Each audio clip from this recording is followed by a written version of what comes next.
So lastly, I think one of the other big things I can teach you today in how to break out of the box is something that I recommend you do every day.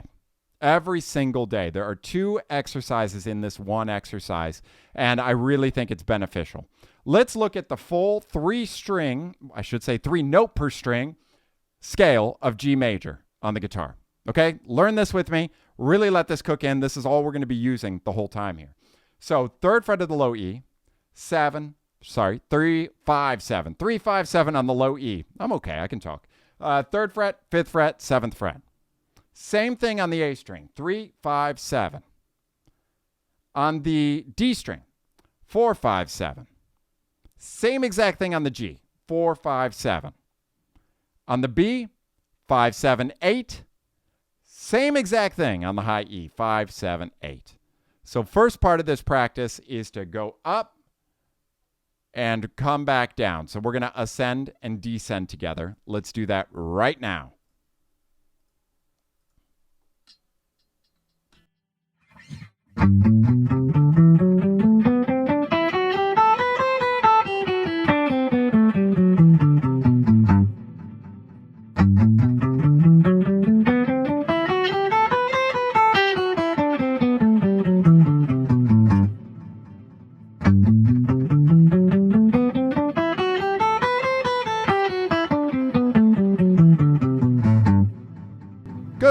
Good work.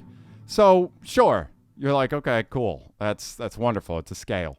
Yeah, but one of the issues that we run into is that when we're learning boxes and we're learning positions like this, we tend to play them note after note, one note after another, one note after another. Okay? So we're not going to do that with this exercise.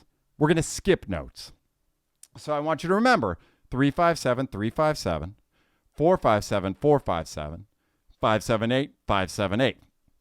I want you to start with the first note, skip every other note.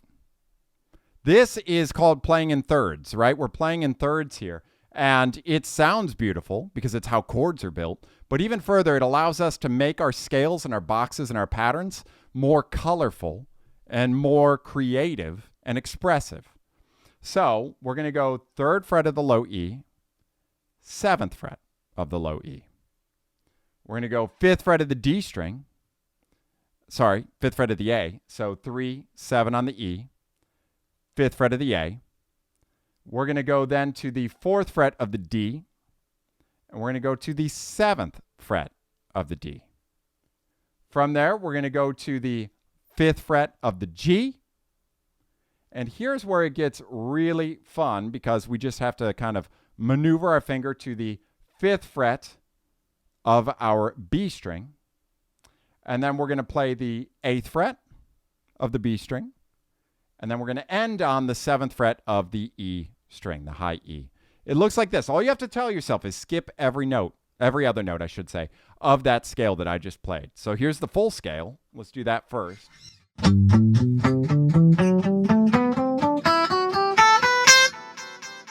Here's us skipping every other note.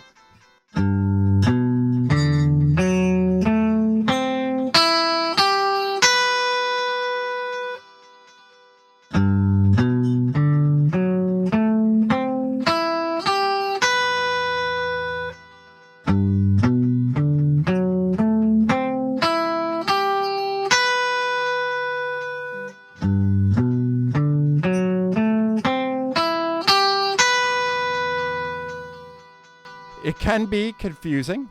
It can be hard to do at first, but that's why we start it very slow. We always start low and slow, so you should be going 1, 2, 3, 4, 2, 2. Start slow because the goal is to make sure it's clean and even, and it's to kind of challenge your brain as well. So again, I want us to go up and then back down. So I want us to make sure we're going up and down in there. So this is what this is going to sound like as a full exercise, up and down.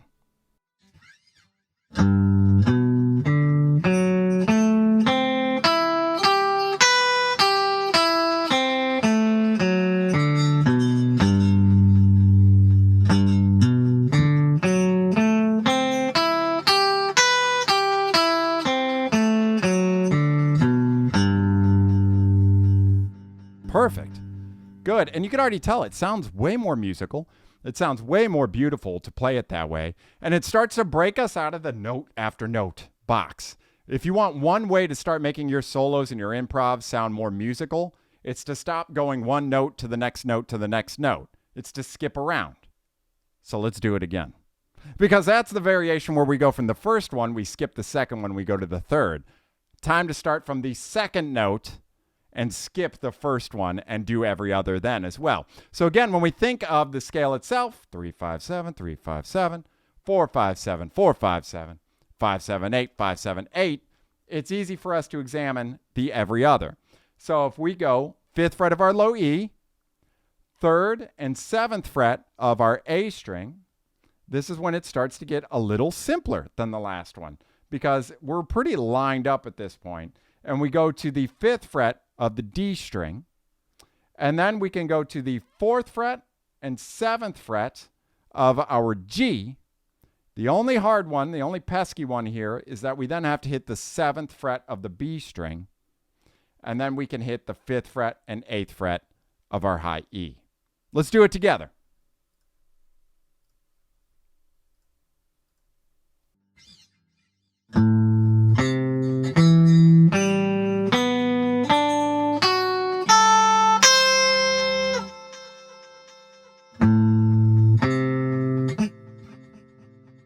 So I'm trying to count it as I go. So let me help you here. It's 5th fret, 3rd fret, 7th fret, and we're on the A string there. So we did our 5th on the E. All right. And then we go 3, 7, and then we have our 5th fret. That's the one that's a little pesky as I go through. I'd recommend doing that as I'm analyzing it with our middle finger on that to make it an easier passage because then you're lined up like this. So I think that's going to be best. So we do our 5th fret of the low E, 3rd fret of the A string, 7th fret of the A string. With our middle finger, we go on that 5th fret of the D string. And then it opens us up for that first finger on the 4th fret and 7th fret of our G there. And that's when we go to the 7th fret of the B string, 5, 8. So let's try it with that new fingering, so to speak.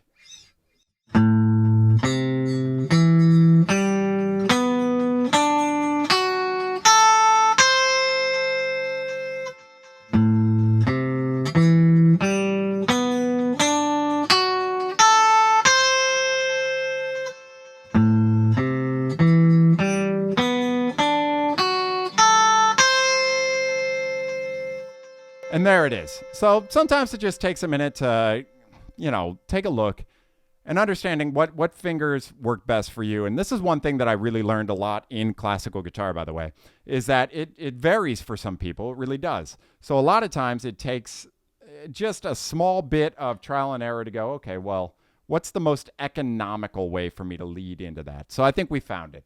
So what I want you to do for this exercise is to play through the full scale that we learned, ascending and descending. And then I want you to start with the first note and skip every other note, ascending and descending. And then I want you to skip the first note and start with the second note and go ascending and descending the entire time. This is going to help you break away from a normal box, so to speak, and really drill this in. So I would definitely start slow with this because you will be amazed at how challenging it is to skip notes that we're so used to hitting.